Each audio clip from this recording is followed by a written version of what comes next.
All right, in this little section, we're going to talk about how we can use bond energies, or the energy required to form a bond, to calculate enthalpy changes in chemical reactions.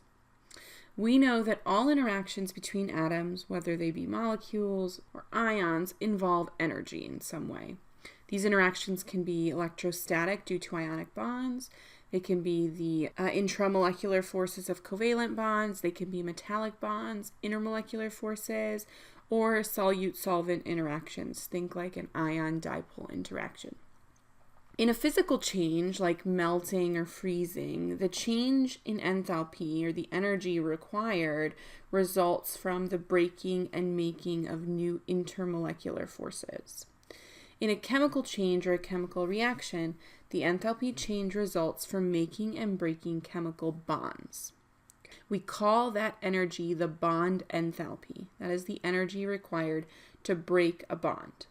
The energy required to break a bond might vary slightly with respect to the chemical environment, so it may vary slightly bond to bond, but the values that are reported in the tables when we do the calculations are based on an average for a given bond. If we know the average bond enthalpies, which we can look up in a table for a variety of single, double, and triple bonds, we can use these values to calculate the enthalpy change of a chemical reaction. So bond breaking requires absorption of energy in order to separate the atoms. So we've got to take in some energy in order to break that bond. But making bonds, when we form new bonds for our products, we release energy. So breaking of bonds is going to happen with our reactants, right? We're going to break apart our reactants in the chemical reaction. So we're going to put some energy in to do that.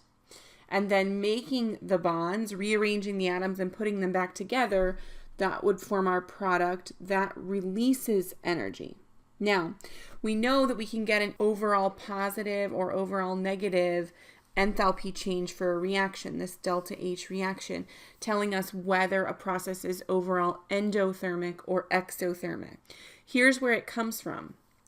If the energy required to break the bonds is more than the energy released when making the bonds, you have an overall endothermic process. If the energy required or released when making the bonds is more than the energy required to break the bonds, then you have an overall exothermic process. So we can use the equation here to calculate the enthalpy change for a given reaction if we have all of the bond energies. And it's just the total enthalpy change delta H for a reaction is the sum of the delta H's for every bond broken. Bonds broken are reactants. So the sum of the delta H for the reactants minus the sum of all delta H for every bond formed in the formation of the products. Okay, so reactants minus products. All right, so let's use bond enthalpies to find delta H for the following reaction, where 2H2 gas molecules plus oxygen gas molecule produces 2 water molecules. So the first thing you have to figure out is which bonds are broken and which are formed, and then how many of them. So the bonds that are broken are those of the reactants. So my first reactant is this hydrogen, which is HH, right? So we have to break that bond. So there's one bond there that has to be broken, and given the coefficient here, we have to do that twice. So that's why over here it says 2 HH bonds are broken. We also have to break apart the oxygen molecule. So oxygen structure looks like this. So we have to break this double bond. Each oxygen has 2 lone pairs. Okay. So we have to break this double bond, and the coefficient there is 1. So we're just going to break the oxygen-oxygen double bond 1 time. And now we have to rearrange the atoms and reform bonds to make our water molecules. So if I look at my structure of a water molecule, I'm forming one bond between this oxygen and hydrogen, and then a second bond for the other hydrogen. So I'm forming 2 oxygen-hydrogen bonds, And for balancing the equation, I'm doing that twice. So if I'm forming 2 bonds twice, that would be 4 oxygen-hydrogen bonds that are being formed. Now we can use our delta H reaction equation to say the sum of the bonds broken. So I'm just going to highlight here for the bonds broken in yellow. We have 2 HH bonds that are broken. So HH is 436 kilojoules per mole. So we see that in our equation, 2 times 436. Okay, but we have more bonds being broken. That oxygen-oxygen double bond is being broken 1 time.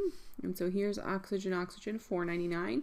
So we're going to add it. That sigma there means sum of all the enthalpies for the bonds broken. So we're going to add the 499. And of course, that's being multiplied by 1. Okay, and then minus the sum of the enthalpies for all bonds formed. So the bond that's being formed is an oxygen-hydrogen bond, and we're forming that bond 4 times. So the enthalpy for that bond formation, 463 kilojoules per mole. So multiply that by 4 times, okay, to get your delta H for bonds formed. Okay, so sum of delta H for bonds broken minus the sum of delta H for bonds formed. We get minus 481 kilojoules. And remember that negative means that this is an exothermic process.